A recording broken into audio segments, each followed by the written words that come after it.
is, please no outbursts, okay, in the courtroom. Thank you.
They're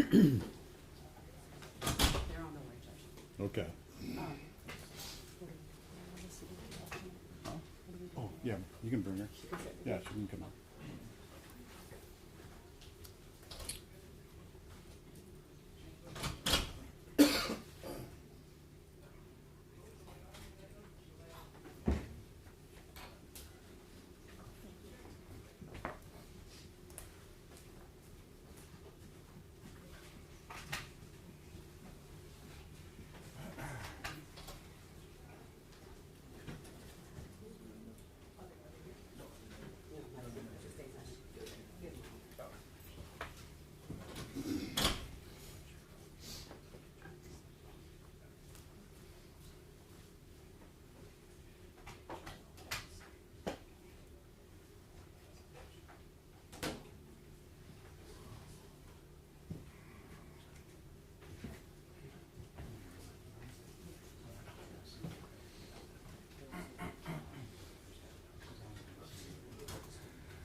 We just got 5 more minutes, guys.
May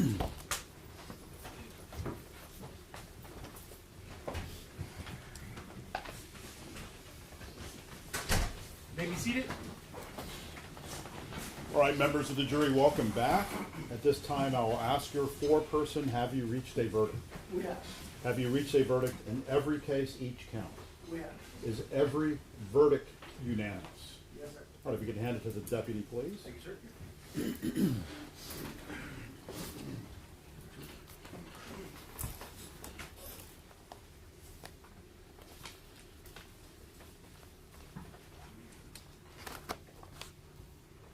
All right, cause number 2023 CR 11510A, Alejandro Flores, count 1 murder, verdict form. We, the jury, find the defendant, Alfred Flores, not guilty of the offense of murder as charged in count 1 of the indictment in cause number 2023 CR 11510A. Number 2, aggravated assault, verdict form. We, the jury, find the defendant, Alfred Flores, not guilty of the offense of aggravated assault as charged in count 2 of the indictment in cause number 2023 CR 11510A. Number 3, aggravated assault, verdict form. We, the jury, find the defendant, Alfred Flores, not guilty of the offense of aggravated assault as charged in count 3 of the indictment in cause number 2023 CR 11510A. Number 4, deadly conduct, verdict form. We, the jury, find the defendant, Alfred Flores, not guilty of the offense of deadly conduct as charged in count 4 of the indictment in cause number 2023 CR 11510A. Cause number 2023 CR 11510B, count 1 murder for Eleazar Alejandro, verdict form. We, the jury, find the defendant, Eleazar Alejandro, not guilty of the offense of murder as charged in count 1 of the indictment and cause number 2023 CR 11510B. Count 2, aggravated assault, verdict form. We, the jury, find the defendant, Eleazar Alejandro, not guilty of the offense of aggravated assault as charged in count 2 of the indictment and cause number 2023 CR 11510B. Count 3, aggravated assault, verdict form.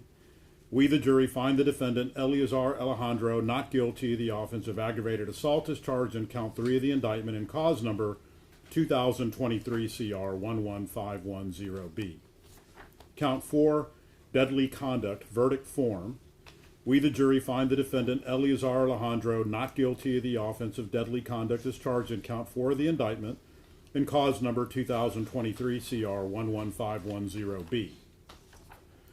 Cause number 2023 CR 11510C, Nathaniel Villalobos. Count 1, aggravated assault, verdict form. We, the jury, find the defendant, Nathaniel Villalobos, not guilty of the offense of aggravated assault as charged in count 1 of the indictment in cause number 2023 CR 11510C. Count 2, deadly conduct, verdict form. We, the jury, find the defendant, Nathaniel Villalobos, not guilty of the offense of deadly conduct as charged in count 2 of the indictment in cause number 2023 CR 11510C. Does either side wish to have the jury polled? No, Judge, we don't wish to. No, Judge. No, we don't. No, we don't. All right, members of the jury, what that means, the court finds that your verdict is unanimous verdict on each verdict for each defendant. Let me have a seat. With that, I'm going to go ahead and release you from your jury service. Your jury service is now complete. After I swore you in, I gave you some instructions. Those instructions included you not doing any sort of independent investigation, not talking about this case with anyone at all. All the things that I instructed you not to do, you are now released from each and every one of those instructions. That means if you choose to look up anything, do any sort of independent research, if you choose to talk to anybody about this case, you're welcome to do that. The choice is completely up to you. The notes that you have, those notes belong to you. When we go to the back, I'll let you take those out of the notepads. So we'll keep the pads, you keep the notes, and obviously the pens are yours to keep as well. I know that when we started this trial a very long time ago, it seems like, we kept you longer than probably any other jury that I've been involved in. And you were very positive back then. You were very gracious. I noticed during the trial you were always attentive, paying attention, making sure you were focused. You were very respectful to the court. For that and for the service that you provided as a juror, we will always be grateful to you. In a few minutes, I'm going to go to the back. I'm going to thank you personally for the service that you've done. So at this time, I'm going to go ahead and release you. You are excused. All right, for the jury.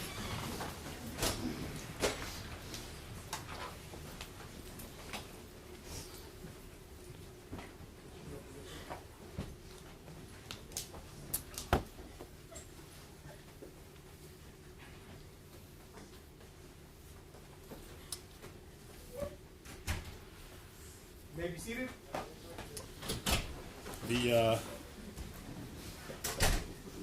The deputy advised me that the jury wanted the family to know that they were very sorry for their loss. And you guys know that you have 30 days from today's date to file expunctions. All right. Anything else before we go off the record? Anything else? All right. We're adjourned.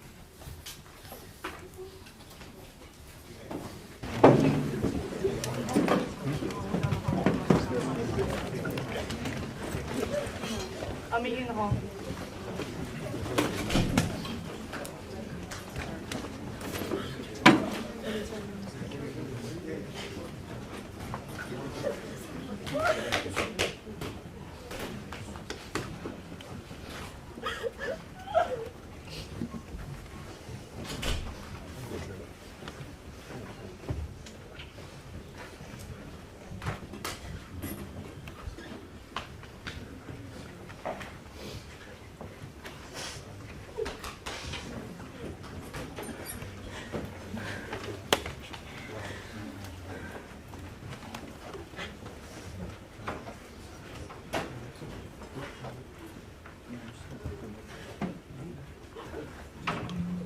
Leo?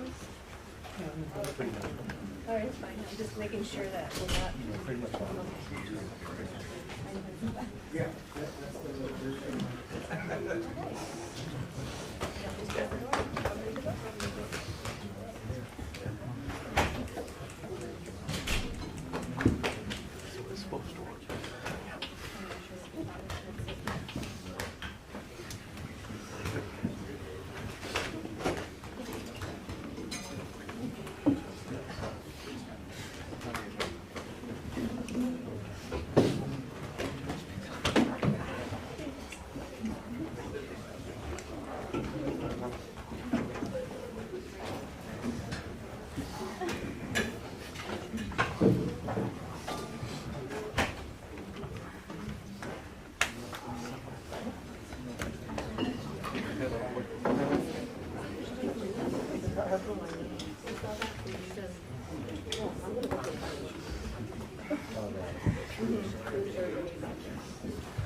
God bless you guys.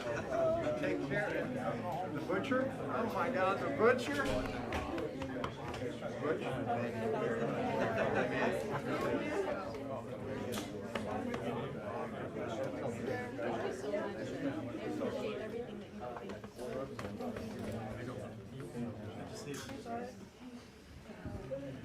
Mark, take him out of that corner. I gotta give you a hug for all your hard work.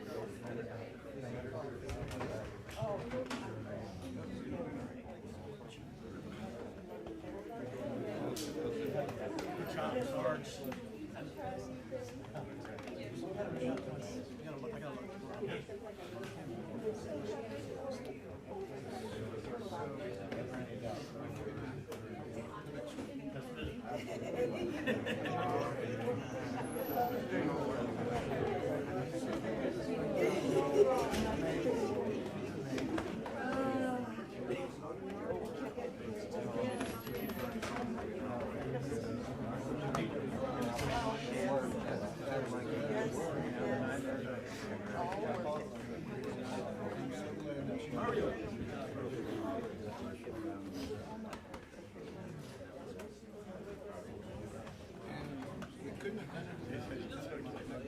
Yes, that's right.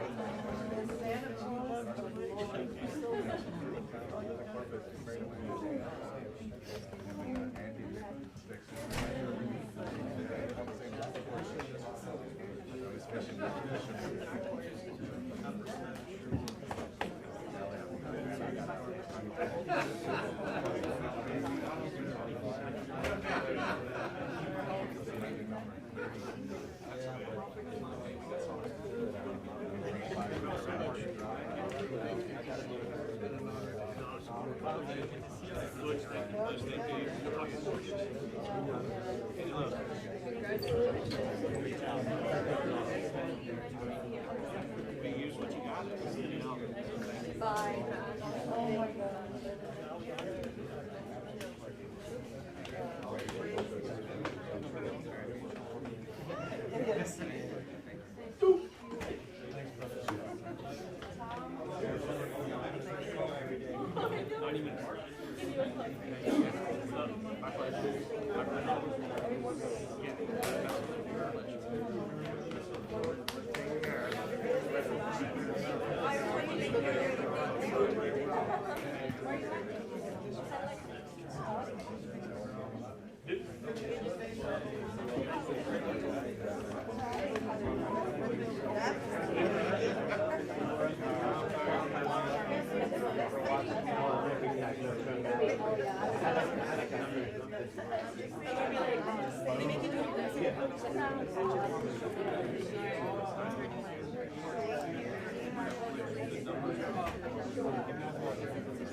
Well, good job, man.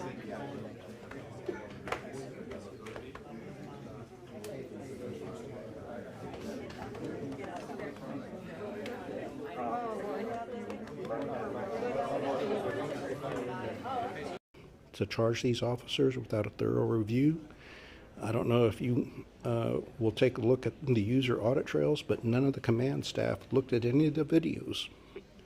So how can they make a decision to charge these officers if they didn't look at the videos and they didn't do a thorough investigation? And this is shameful.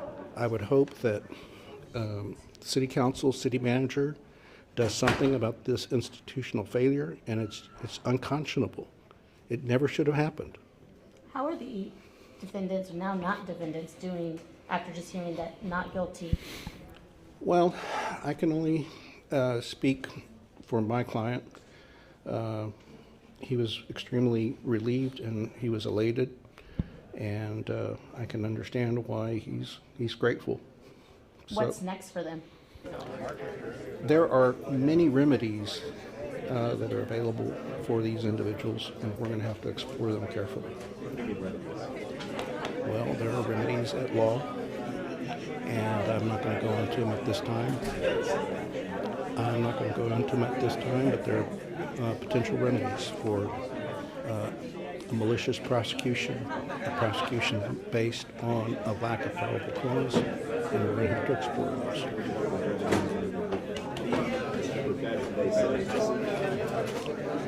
We'll address that when we pursue them. Thank you, Ben. Thank you. Yeah, that's fine. Jason.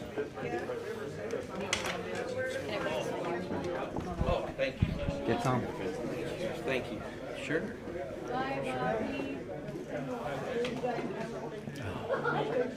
Get Tom. Angelos, we get Tom and everybody? We get Tom and Christian? Mari? Just want to wait for everybody, I'm sorry. No, that's fine.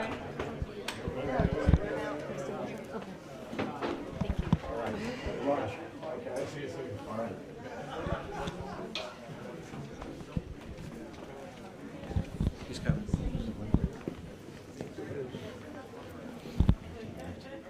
Ben, come here. This camera shy. Come. All right, we can go. You ready? Yes, ma'am. How are you guys feeling after that not guilty across the board? Oh, relieved, obviously. I mean, we knew what the truth was, but you never know until the verdict comes back, and it was a group effort. All the lawyers with us and behind me, and families, and a lot of hard work. I mean, the 4.5 weeks in trial is just the performance. Obviously, the preparation time and all the research done before that is the key, including our paralegals, our staff. I mean, we're just very grateful. The families are very grateful. They believed in the truth. They believed in their family members, but until that verdict comes back, it doesn't matter. So we're very grateful. They're grateful to God, and they're grateful for our efforts, and we're grateful for the opportunity that they trusted their lives in us. Were you shocked how quickly they came up back with the verdict? I mean, you never know what a jury's going to do. We asked for a quick verdict. I mean, we were very deliberate about that. I mean, the 4.5 weeks, and they paid attention to everything. There were a lot of notes. We were very specific about it. So with a verdict, you never know. But we asked for a quick verdict, and we're glad that it came back quickly. Y'all made a lot of references during, and especially in closing, how y'all were all former prosecutors. What is your take on the case that they presented? It should have never gone forward. I mean, not just our opinions, but the opinions of the experts that normally testify for the government said the same thing. This was unfortunate. I mean, I think the case and the evidence spoke for itself. The government had no expert witnesses, and their theory kept shifting throughout the trial, and we're just grateful that the jury saw it. So what happens now? A little relief. So we can sleep now. We're going to try to sleep. We're going to try to sleep. The families are overjoyed. Bug, his wife, is expecting their first baby. I think Nathan's going to work on another baby. I mean, they're very grateful. Their family can move forward now. Will they be fighting for their jobs back?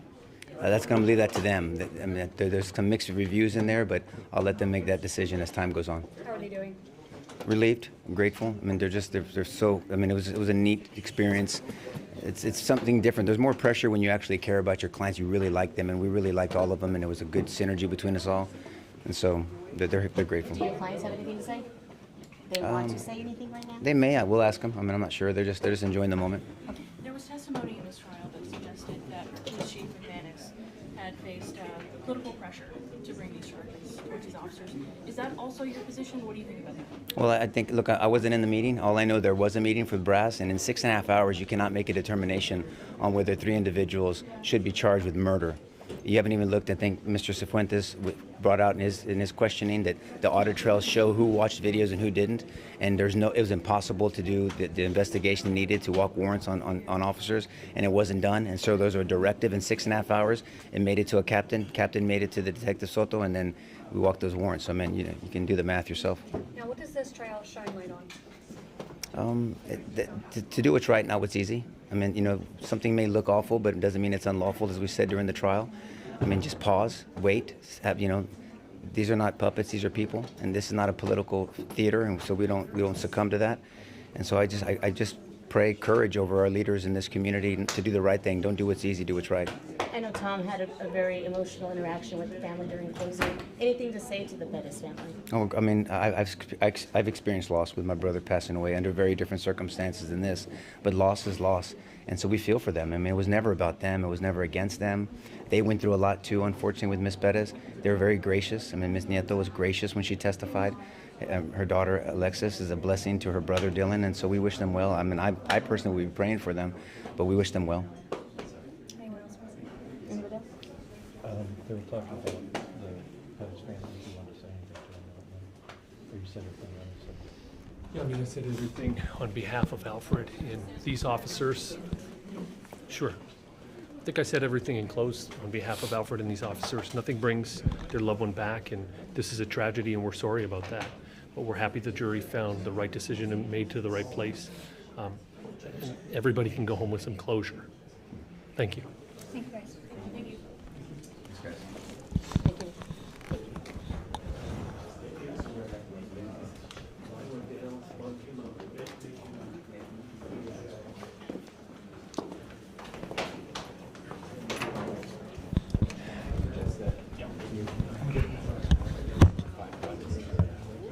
Put that on my computer, start writing.